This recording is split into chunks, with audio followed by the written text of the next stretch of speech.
What's up guys, Sanjyot Keer here, welcome to IFL।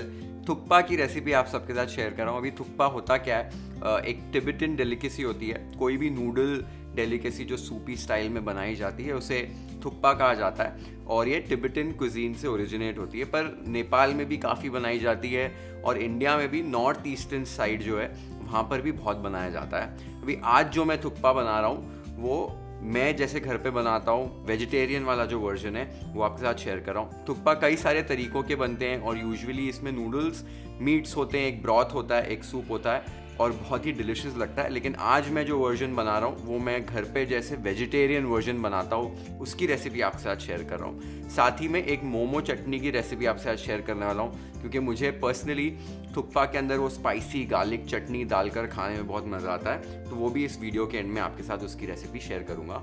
सबसे पहले थुक्पा बनाने के लिए नूडल्स बॉईल करने, उसकी तैयारी कर लेते हैं। तो यहाँ पर मैंने नूडल्स बॉईल करने के लिए पानी को एकदम रोरिंग बॉईल पे ले आया है। पानी एकदम अच्छे से उबलने लगे, इस स्टेज पर आपको इसमें नूडल्स ऐड करने हैं। ठंडे पानी में नूडल्स ऐड मत कीजिए।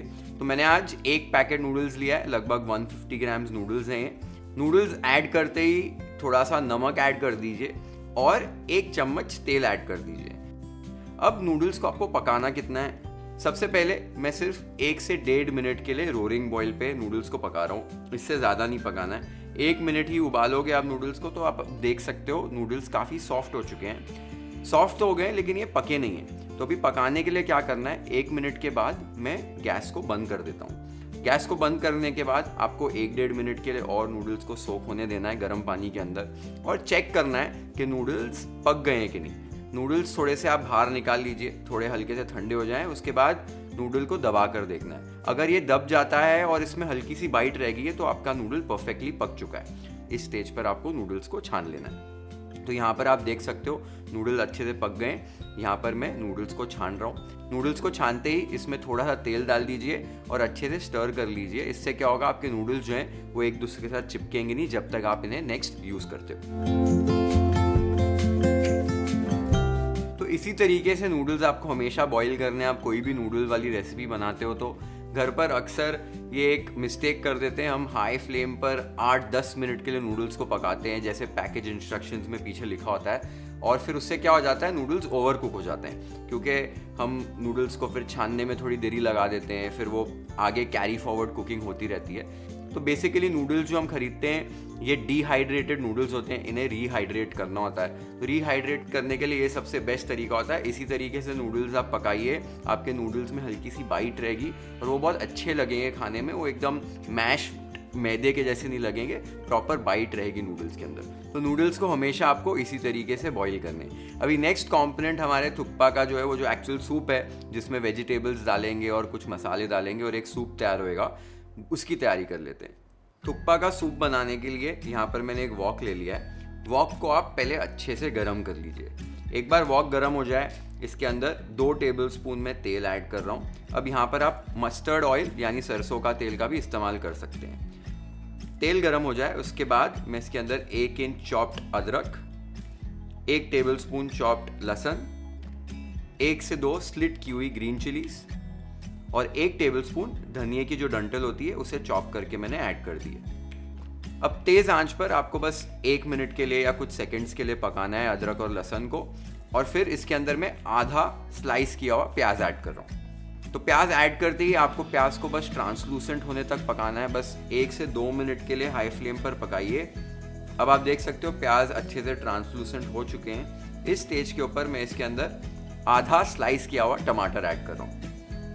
टमाटर को भी सेम तरीके से बस 1-2 मिनट के लिए आपको हाई फ्लेम पर पकाना है। अच्छे से पकाइए, टमाटर थोड़े से सॉफ्ट हो जाने चाहिए। एक बार टमाटर सॉफ्ट हो जाएं, इस स्टेज पर इसमें कुछ मसाले ऐड करने। मसाले ऐड करने से पहले फ्लेम को थोड़ा सा लो कर लीजिए। अब इसमें मैं 1/4 टीस्पून हल्दी पाउडर, 1 टीस्पून लाल मिर्च पाउडर, 1 टीस्पून जीरा पाउडर, 1 टीस्पून गरम मसाला और यहाँ पर 1 चुटकी सिचुआन पेपर ऐड कर रहा हूँ। अब अच्छे से इन सारे मसालों को मिक्स कर लीजिए। मसाले जैसे मिक्स हो जाएं और हल्के से कुछ सेकंड के लिए पक जाएं, इस स्टेज पर मैं इसके अंदर गरम गरम स्टॉक ऐड कर रहा हूँ। अब ये वेजिटेबल स्टॉक है जो मैं ऐड कर रहा हूँ, यहाँ पर लगभग 2 लीटर वेजिटेबल स्टॉक यहाँ पर मैं ऐड कर रहा हूँ। आप वेजिटेबल स्टॉक की जगह पर गर्म पानी का भी इस्तेमाल कर सकते हैं, लेकिन वेजिटेबल स्टॉक से जो फ्लेवर आएगा उसका मज़ा ही कुछ और होता है। तो कोशिश कीजिए कि वेजिटेबल स्टॉक बनाकर यूज़ कीजिए। अब अच्छा सा स्टर देकर अभी इसे बॉईल पर ले आना है। एक बार अच्छे से बॉईल आ जाए तब इसमें कुछ सब्जियाँ ऐड करनी है। 1/3 कप जूलियन की हुई गाजर, 1/3 कप लाल शिमला मिर्च, 1/3 कप हरी शिमला मिर्च, 1/3 कप पीली शिमला मिर्च, 1/3 कप मशरूम, 1/3 कप कैबेज यानी पत्ता गोभी, 2 टीस्पून लाइट सोया सॉस, थोड़ा सा नमक ऐड कर रहा हूँ टेस्ट के हिसाब से, और 1 चुटकी काली मिर्च ऐड कर रहा हूँ। अब अच्छे से सारी चीज़ों को मिला लीजिए, स्टर कर लीजिए, और आपको अभी बस 2 से 3 मिनट के लिए इन सब्जियों को आपको पकाना है। सब्जियों को उतना ही पकाना है कि इसमें जो क्रंच है वो रह जाना चाहिए। सब्जियां एकदम से लिम्प नहीं हो जानी चाहिए, एकदम सॉफ्ट नहीं हो जानी चाहिए। थोड़ा सा क्रंच रहेगा सब्जियों में, तो सूप पीते वक्त थोड़ी सी वो क्रंच जब भी आएगी, बाइट रहेगी सब्जियों में, तो मज़ा आएगा। तो आप देख सकते हो मैंने 2 से 3 मिनट तक इस सूप को पका लिया है। सब्जी भी हमारी परफेक्टली पक चुकी है, अच्छा क्रंच है इसमें। इस स्टेज के ऊपर मैं खाली नमक टेस्ट कर रहा हूँ, चेक कर रहा हूँ टेस्ट करके कि नमक इसमें ऐड करना है कि नहीं। तो नमक थोड़ा सा कम लग रहा था, तो नमक मैंने थोड़ा सा यहाँ पर ऐड कर दिया है। साथ ही में 1 टीस्पून नींबू का रस इसमें ऐड कर रहा हूँ, थोड़ा सा ताज़ा धनिया और थोड़े से चॉप्ड स्प्रिंग अनियन ग्रीन्स इसमें मैं ऐड कर रहा हूँ। अब फिर से एक बार स्टर कर लीजिए, और इस स्टेज पर आपको ज़्यादा पकाना नहीं है। हमारा जो थुक्पा का सूप वाला कॉम्पोनेंट है वो रेडी हो चुका है।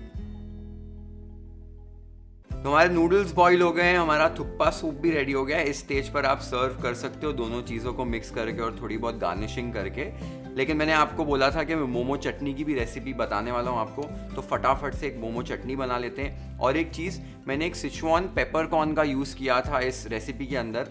अगर वो आपके पास नहीं है तो आप स्किप कर सकते हैं, सिर्फ काली मिर्च डाल दो चलेगा।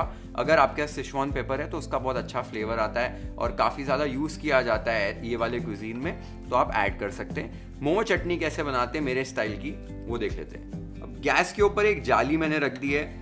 जाली के ऊपर हमें अभी कुछ टमाटर को अच्छे से रोस्ट करना है, जैसे भरते के लिए हम बैंगन को रोस्ट करते हैं उसी तरीके से। यहाँ पर मैंने 3 टमाटर ले लिए हैं। टमाटरों को अच्छे से आपको रोस्ट करना है जब तक ये हल्के से सॉफ्ट नहीं हो जाते हैं और इसकी जो स्किन है वो पूरी तरीके से ब्लैक नहीं हो जाती है। एकदम चार्ड स्किन चाहिए हमें। इससे क्या होगा, टमाटर थोड़े से पक भी जाएंगे और टमाटरों में एक स्मोकी फ्लेवर आ जाएगा, जिससे चटनी में बहुत अच्छा फ्लेवर आएगा। तो आप देख सकते हो मैंने अच्छे से पलटा कर टमाटरों को अच्छे से सब जगह से एकदम रोस्ट कर लिया है, एकदम स्किन ब्लैक हो गई है। इस स्टेज के ऊपर इन टमाटरों को एक बोल में आप ट्रांसफ़र कर लीजिए। बोल में ट्रांसफ़र करने के बाद इसे एक प्लेट से ढक दीजिए 1 से 2 मिनट के लिए। वो जो स्टीम है उससे क्या होगा, थोड़े से टमाटर और हल्के से पक जाएंगे और जो स्किन है उससे आपको निकालने में आसानी हो जाएगी। अब 1 से 2 मिनट बाद आप टमाटरों की जो स्किन है उसको उतार लीजिए। टमाटर हल्के से गर्म हो सकते हैं तो थोड़ा सा ध्यान दीजिए।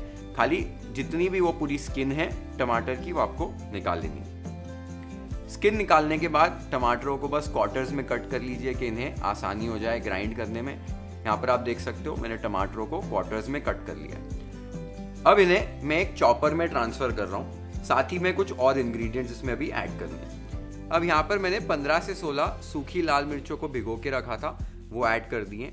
साथ ही में एक मुट्ठी भर ताज़ा धनिया और एक छोटी मुट्ठी भर हरा प्याज भी मैंने ऐड कर दिया है। 3 से 4 हरी मिर्ची, 8 से 10 कलियां लहसुन की, 1 चुटकी शक्कर, टेस्ट के हिसाब से नमक और 1 टीस्पून नींबू का रस मैंने इसमें ऐड कर दिया। आपको पानी ऐड नहीं करना है, टमाटरों में जितना पानी है उसी से बहुत अच्छी चटनी पिस जाएगी। अब आपको एक कोर्स पेस्ट बनानी है तो अच्छे से पीस लीजिए। चॉपर का इस्तेमाल कर रहे हो तो एकदम परफेक्ट टेक्सचर आ जाएगा। अगर मिक्सर ग्राइंडर का इस्तेमाल कर रहे हो तो थोड़ा पल्स मोड यूज़ कीजिए और एक कोर्स चटनी तैयार कर लीजिए। अभी आप देख सकते हो मैंने अच्छे से चटनी को पीस लिया है, एकदम परफेक्ट रंग आया है, एकदम परफेक्ट टेक्सचर आया है और बहुत ही डिलिशियस चटनी रेडी हो गई है। तो नूडल्स हमारे तैयार हो गए हैं, थुक्पा का सूप भी रेडी है और मोमो चटनी भी रेडी है। अभी थुक्पा को असेंबल कैसे करते हैं वो देख लेते हैं। And let's plate the thukpa YFL style.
Thukpa soup हमारा रेडी हो गया है, सर्व कर दिया और बहुत ही डिलिशियस बना है। मौसम एकदम ठंडा है और ऐसे मौसम में ऐसा क्लियर गर्मा गर्म थुक्पा सूप पीने का बहुत मज़ा आता है। और वो जो मोमो चटनी की एडिशन है उससे वो एक जो स्पाइसी एलिमेंट आ जाता है, थोड़ा गार्लिकी फ्लेवर आ जाता है, वो बहुत मज़ा आता है पीने में। तो इसी तरीके से बना के देखो।